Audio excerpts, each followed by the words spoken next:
अभी पिक्चर बाकी है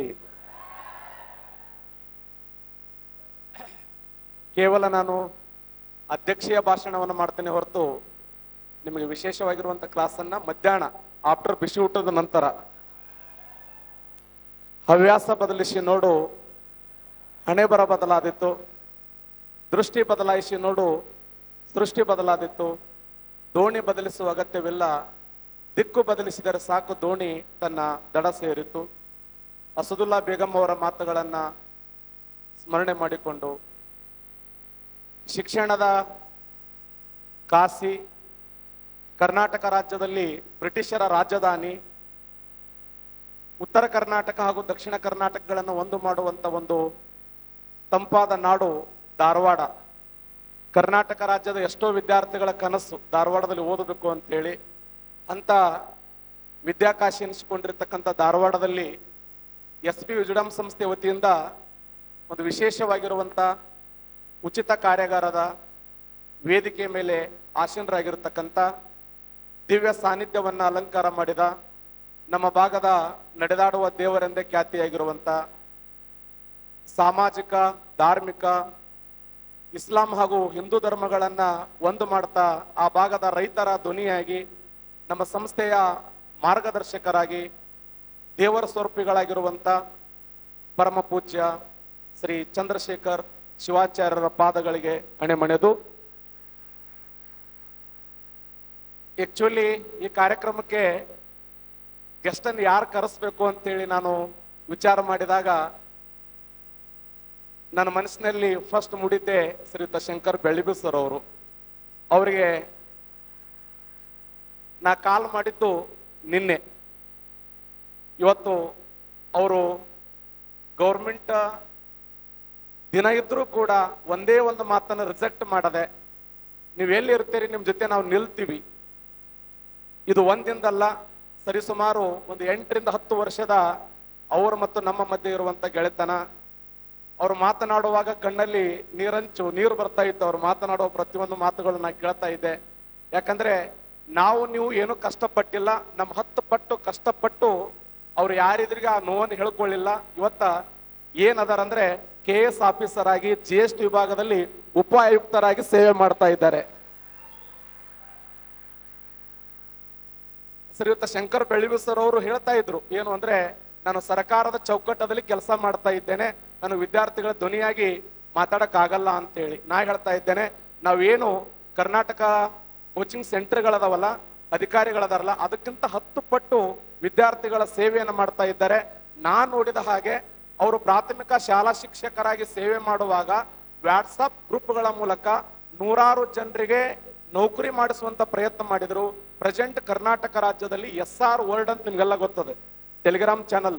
ಅವರಷ್ಟು ದೊಡ್ಡ ಟೆಲಿಗ್ರಾಮ್ ಚಾನಲ್ ಯಾವುದೂ ಇಲ್ಲ. ಸರಿ ಸುಮಾರು 5 ಲಕ್ಷಕ್ಕಿಂತ ಹೆಚ್ಚು ವಿದ್ಯಾರ್ಥಿಗಳನ್ನು ಒಳಗೊಂಡು ಯಾವುದೇ ಪ್ರಮೋಷನ್ ಮಾಡದೆ ನೀವು ಆ ಟೆಲಿಗ್ರಾಮ್ ಚಾನಲ್ ಓಪನ್ ಮಾಡ್ರಿ, ಯಾವುದೋ ಒಂದು ಸಣ್ಣ ಪ್ರಮೋಷನ್ ಇರಂಗಿಲ್ಲ, ಎಲ್ಲವೂ ವಿದ್ಯಾರ್ಥಿಗಳ ಪ್ರಮೋಷನ್. ಕೇಸ್ ಸಂಬಂಧಪಟ್ಟಂತೆ ಪತ್ರಿಕೆಗಳ ಮೂಲಕ ಸಾಕಷ್ಟು ಸರ್ಕಾರಕ್ಕೆ ನೀವು ತಿದ್ದುವ ಪ್ರಯತ್ನವನ್ನು ಮಾಡಿದ್ದೀರಿ, ಅದನ್ನ ಓದಿದ್ದೇನೆ. ಸರ್ಕಾರಕ್ಕೆ ವಾಪಸ್ ಕೊಟ್ಟಿದ್ದಾರೆ. ಅದಕ್ಕೆ ಮುಂದಿನ ದಿನಮಾನಗಳಲ್ಲಿ ತಾವು ಸರ್ಕಾರದ ಅಧಿಕಾರಿ ಎಲ್ಲ ಸರ್ಕಾರಕ್ಕೆ ದೊಡ್ಡ ಶಕ್ತಿಯಾಗಿ ತಾವು ಬರಬೇಕು. ಆ ಶಕ್ತಿ ನಿಮ್ಮಲ್ಲಿದೆ. ಯಾಕಂದ್ರೆ ಡಾಕ್ಟರ್ ಬಾಬಾ ಸಾಹೇಬ್ ಅಂಬೇಡ್ಕರ್ ಹೇಳ್ತಾರೆ ಏನು ಅಂದ್ರೆ, ರಾಜಕಾರಣಿಗಳು ವಿದ್ಯಾವಂತರು ರಾಜಕೀಯಕ್ಕೆ ಬರಲಿಲ್ಲ ಅಂದ್ರೆ ಅಜ್ಞಾನಿಗಳು ನಮ್ಮನ್ನು ಆಳುತ್ತಾರೆ ಅಂತ. ನೀವೆಲ್ಲ ಸಾಮಾನ್ಯ ವ್ಯಕ್ತಿಗಳಲ್ಲ. ಆಗಲೇ ಪೊಲೀಸ್ ಅಧಿಕಾರಿಗಳು ಹೇಳ್ತಾ ಇದ್ರು, ನಿಮ್ಮ ಮೇಲೆ ಕ್ರಿಮಿನಲ್ ಕೇಸ್ ಹಾಕ್ತಿವಿ ಅಂತ. ಹಾಕೋರಿಗೆ ಹಾಕ್ರಿ ಮೊದಲ. ಸಾಹೇಬ್ರೆ ಇವೆಲ್ಲ ನಡೆಯಂಗಿಲ್ಲ. ಮೊನ್ನೆ ನಾವು ಬೀದಿ ಬಂದು ಹೋರಾಟ ಮಾಡಿವಿ ಬಿಜಾಪುರದಲ್ಲಿ. ನನಗೆ SP ಸಾಹೇಬ್ರು ಹೇಳ್ತಾ ಇದ್ರು, ಹಂಗ್ ಮಾತಾಡಬಾರದು, ಹಂಗ್ ಮಾತಾಡ್ಬೇಕು. ಹೆಂಗ್ ಮಾತಾಡ್ಬೇಕು ಅಂದೆ ನಾ. DC SP ಸಾಹೇಬ್ರು ಹೇಳ್ತಾ ಇದ್ರು ನನ್ಗೆ, ಹಂಗ್ ಮಾತಾಡಬಾರದು ಅಂತ. ಮತ್ತೆ ಹೆಂಗ್ ಮಾತಾಡ್ಲಿ ಹೇಳಂದೆ ನಾ. ನೀವ್ ಹೇಳಿದ ಕೇಳೆ ಹೋಯ್ತು ಕೇಳು. ನಾವು ಡಾಕ್ಟರ್ ಬಾಬಾ ಸಾಹೇಬ್ ಅಂಬೇಡ್ಕರ್ ಅವರ ಸಂವಿಧಾನದಲ್ಲಿ ನಾವು ಹೋರಾಟ ಮಾಡ್ತಾ ಇದ್ದೇವೆ. 19A ವಿಧಿಯಲ್ಲಿ ಹೋರಾಟ ಮಾಡ್ತಾ ಇದ್ದೇವೆ. ವಿದ್ಯಾರ್ಥಿಗಳ ಪರವಾಗಿ ಜೀವ ಕೊಳ್ಳಕ್ ರೆಡಿ ಇದೀವಿ. ಯಾಕಂದ್ರೆ ಇದು ಸಾಮಾನ್ಯ ಅಲ್ಲ. ಇದು ಯಾರು ನಮಗೆ ಅಂಜಿಸೋ ಅವಶ್ಯಕತೆ ಇಲ್ಲ. ಯಾಕಂದ್ರೆ ನಾವು ಅಧ್ಯಯನ ಮಾಡ್ತಾ ಇದ್ದೀವಲ್ಲ, ನಮ್ಗೆ ಸೆಕ್ಷನ್ ಗೊತ್ತು, ಆಕ್ಷನ್ ಗೊತ್ತು. ಅದಕ್ಕೆ ಇಂಥ ಒಬ್ಬ ದಕ್ಷ ಅಧಿಕಾರಿಗಳು ನಮ್ಮ ಜೊತೆಯಲ್ಲಿ ನಿಂತುಕೊಂಡು ಸದಾ ವಿದ್ಯಾರ್ಥಿಗಳಿಗೆ ಒಂದು ಪ್ರೇರಣಾತ್ಮಕವಾದಂಥ ವಿಚಾರಗಳನ್ನು ಹೇಳ್ತಾ ಒಂದು ಆತ್ಮಸ್ಥೈರ್ಯವನ್ನು ತುಂಬುತ್ತಾ ಅವರು ಯಾವುದೇ ಸ್ವಾರ್ಥತೆ ಇಲ್ಲದೆ ನಮ್ಮ ಜೊತೆಯಲ್ಲಿ ಇವತ್ತು ವೇದಿಕೆ ಹಂಚಿಕೊಂಡಿದ್ದಾರೆ. ಶ್ರೀಯುತ ಶಂಕರ್ ಬೆಳ್ಳಿಗು ಸರ್ ಅವರಿಗೆ ತಮ್ಮ ಪರವಾಗಿ ನಮ್ಮ ಸಂಸ್ಥೆಯ ಪರವಾಗಿ ಕೋಟಿ ಕೋಟಿ ಅಭಿನಂದನೆಗಳನ್ನ ಸಲ್ಲಿಸ್ತಾ ಇದ್ದೇನೆ. ಅದೇ ರೀತಿಯಾಗಿ ನಮ್ಮ ಸಂಸ್ಥೆಯ ಅರ್ಥಶಾಸ್ತ್ರ ಉಪನ್ಯಾಸಕರಾಗಿರುವಂತ ರಾಘವೇಂದ್ರ ಸಿಲ್ಡಗಟ್ಟಿ ಸರ್ ಅದಾರೆ. ಮತ್ತೆ ನಮ್ಮ ದೊಡ್ಡ ಶಕ್ತಿ ಪೊಲೀಸ್ ಇಲಾಖೆಯಲ್ಲಿ ಸುಮಾರು 8 ವರ್ಷಗಳ ಕಾಲ ಸೇವೆಯನ್ನು ಮಾಡಿ ಮೊನ್ನೆ ಬಿಜಾಪುರ ಹೋರಾಟದ ಸಂಪೂರ್ಣ ರೂವಾರಿಯಾಗಿ 10-16 ಬಾರಿ ಮೀಟಿಂಗ್ಗಳನ್ನು ಮಾಡಿ, ಯಾಕಂದ್ರೆ ನಾವು ಬಿಜಾಪುರದಲ್ಲಿ SP ವಿಜಯಂ ಸಂಸ್ಥೆ ಹೋರಾಟಕ್ಕೆ ಬರ್ತಾ ಇದೆ ಅಂದ್ರೆ ಒಂದು 3 ಜನ DYSPಗಳು, CPIಗಳು, SP ಗಳು ನೀವು ಬರ್ತೀರೇನಿಲ್ಲ, ದಯವಿಟ್ಟು ಬರಬೇಡ್ರಿ, ನಿಮ್ಗೆ ಸೆಕ್ಯೂರಿಟಿ ಕೊಡ್ತೀವಿ, ಕುಡ್ಲಕ್ ನೀರ್ ಬೇಕೇನ್ ನಿಮಗ, ನಾವೆಲ್ಲ ನೀರು ಕೊಡ್ತೀವಿ, ಹಂಗೆಲ್ಲ ಮಾಡಕ್ ಬರಲ್ಲ ಅಂತ ಪೊಲೀಸ್ ಇಲಾಖೆ ಒಂದು ಭಾಗವಾಗಿ ಶ್ರೀಯುತ ಪ್ರಭು ರೆಡ್ಡಿ ಸರ್ ಅವರು ಅವತ್ತ ಹೋರಾಟದ ಸಾರಥ್ಯ ವಹಿಸಿಕೊಂಡಿದ್ರು. ನಮ್ಮ ಸಂಸ್ಥೆಯ ಆಡಳಿತಾಧಿಕಾರಿಗಳು ಜೊತೆಯಲ್ಲಿ ನಮ್ಮ ಸ್ಥಾವರ ಮಠ ಅವರಿದ್ದಾರೆ, ನಮ್ಮ ಪ್ರಭು ಬೋನಾಳ್ ಅವರು, ಇನ್ನೊಬ್ರು ಬಾಪುಗೌಡ ಬೋನಾಳ್ ಅವರು ವೇದಿಕೆಯ ಮೇಲೆ ಇದ್ದಾರೆ. ಮತ್ತೆ ಸಾಕಷ್ಟು ಪತ್ರಕರ್ತರು ಈ ಕಾರ್ಯಕ್ರಮದಲ್ಲಿ ಪಾಲ್ಗೊಂಡಿದ್ದೀರಿ.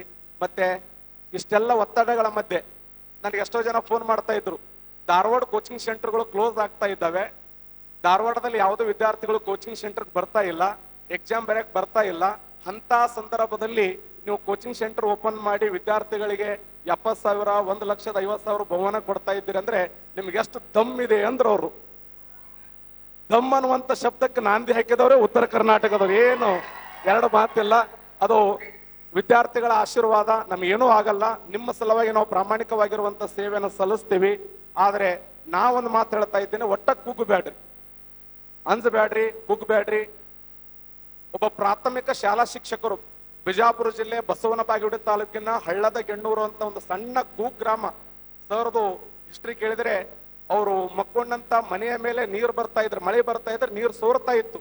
ಅಂತ ಮನೆಯಿಂದ ಬಂದಂತ ಹುಡುಗ ಇವತ್ತು ಅಸಿಸ್ಟೆಂಟ್ ಕಮಿಷನರ್ ಆಗಿ GST ವಿಭಾಗದಲ್ಲಿ ಅವರು ಎಷ್ಟು ಸರಳತೆ ಅಂದ್ರೆ ಜಸ್ಟ್ ಅವರು ಗೌರ್ಮೆಂಟ್ ಆಫ್ ಕರ್ನಾಟಕ ವಾಹನ ಬರುವಾಗ ಫ್ರಂಟ್ ಕುಂತಿರ್ಲಲ್ಲ, ಅವ್ರು ಹಿಂದ್ ಕೂತಿದ್ರು. ಅವರು ನನ್ ಬ್ಯಾಡ್ರಿ, ವೆಲ್ಕಮ್ ಮಾಡೋದು ಬೇಡ, PSI ಮಾತಾಡ್ತಾ ಇದ್ದಾರ ಸರ್, ನಾವು ಬೇರೆ ಮೂಲದಿಂದ ಬರ್ಬೇಕಲ್ಲ ಅಂತ ಹೇಳಿ ಅಂತ ಮನಸ್ಥಿತಿಯ ಅಧಿಕಾರಿಗಳು ನಮ್ಮ ಜೊತೆ ಇರುವಾಗ ಒಂದಿನ ಕ್ರಾಂತಿ ಆಗ್ತದೆ. ನಿಮ್ ಪರವಾಗಿ ನಾವೆಲ್ಲ ನಿಲ್ತೀವಿ, ಹೋರಾಟ ಮಾಡ್ತೀವಿ, ನಿಮ್ಗೆ ನ್ಯಾಯ ಕೊಡುವಂತ ಪ್ರಯತ್ನವನ್ನು ಮಾಡ್ತೀವಿ. ಅದಕ್ಕೇನು ಎರಡು ಮಾತಿಲ್ಲ ಅನ್ನುವಂತ ಮಾತನ್ನು ಹೇಳಿ, ಕುಗ್ಗದಿರು ಮನವೇ, ಸಮಸ್ಯೆಗಳು ನಿನ್ನನ್ನು ಪಾತಾಳಕ್ಕೆ ತಳ್ಳಿದಾಗ, ಕುಗ್ಗದಿರು ಮನವೇ, ನೀ ನಂಬಿದವರು ನಿನ್ನನ್ನು ನಂಬದಿದ್ದಾಗ, ನೀ ಕುಗ್ಗಿದರೆ ಹಿಗ್ಗುವರು ಜಗದಲ್ಲಿ, ಕೈಕಟ್ಟಿ ಕೂರದಿರು ಬಹುದೊಡ್ಡ ಪಾತ್ರ ನಿನ್ನದಿಲ್ಲಿ. ಯಾರು ಆತ್ಮಹತ್ಯೆ ಮಾಡ್ಕೊಳ್ಳೋದು, ಮೋಸ್ಟ್ಲಿ ನಮ್ಮ ಹುಡುಗರು ಆತ್ಮಹತ್ಯೆ ಮಾಡ್ಕೊಳ್ಳೋದು ನನಗೆ ಅನಿಸ್ತದೆ, ಯಾಕೆ ಒಟ್ಟು ಬಿಸಿ ಊಟದ ಬಳಗದವರು. ದಯವಿಟ್ಟು ಅದಕ್ಕೆ ಯಾವುದಕ್ಕೆ ಅವಕಾಶವನ್ನು ಕೊಡದೆ ಸದಾ SP ವಿಜಯಂ ಸಂಸ್ಥೆ ನಿಮ್ ಜೊತೆಯಲ್ಲಿ ಇರುತ್ತದೆ. ಇವತ್ತು ನಿಮಗೆ ವಿಶೇಷವಾಗಿರುವಂತ ಪ್ರೈಸ್ ವಿತರಣೆ ಮಾಡ್ತೀವಿ. ಮಧ್ಯಾಹ್ನ ಸುಮಾರು 2 ಗಂಟೆಯಿಂದ 5 ಗಂಟೆವರೆಗೆ ಏನನ್ನು ಓದಬೇಕು, ಯಾವ ಕಾನ್ಸೆಪ್ಟ್ಗಳನ್ನು ಓದಬೇಕು, ನಾ ಎಲ್ಲ ಪ್ರಾಜೆಕ್ಟ್ ಮೂಲಕ ನಿಮಗೆ ಟೀಚ್ ಮಾಡುವಂತ ಪ್ರಯತ್ನವನ್ನು ಮಾಡ್ತೀನಿ. ನಾ ಎಷ್ಟು ಅಧ್ಯಯನ ಮಾಡಿಲ್ಲ ಆ ವಿಚಾರಗಳನ್ನ ನಿಮ್ ಜೊತೆ ಹಂಚಿಕೊಳ್ಳುವಂತ ಪ್ರಯತ್ನವನ್ನು ಮಾಡ್ತೀನಿ. ಮತ್ತೆ ಈ ಮೂಲಕ ಮತ್ತೊಂದು ಸಂದೇಶ ಕೊಡ್ತಾ ಇದ್ದೇನೆ. ಸರ್ಕಾರಕ್ಕೆ ಆಲ್ರೆಡಿ ನಾ ಬಿಜಾಪುರದ ಒಂದು ಮಾತು ಹೇಳಿನಿ, ಒಂದು ವೇಳೆ ನೀವು ಒಂದು 15 ದಿನದ ಕಾಲ್ಫರ್ ಮಾಡದೇ ಇದ್ರೆ ಸುವರ್ಣ ವಿಧಾನಸೌಧಕ್ಕೆ ನಾವು ಮುತ್ತಿಗೆ ಹಾಕ್ತೀವಿ, ಗ್ಯಾರಂಟಿ 100%. ಧಾರವಾಡ ಮತ್ತು ಬಿಜಾಪುರದ ವಿದ್ಯಾರ್ಥಿಗಳು ಕರ್ಕೊಂಡು ನಾವು ಮುತ್ತಿಗೆ ಹಾಕ್ತೀವಿ.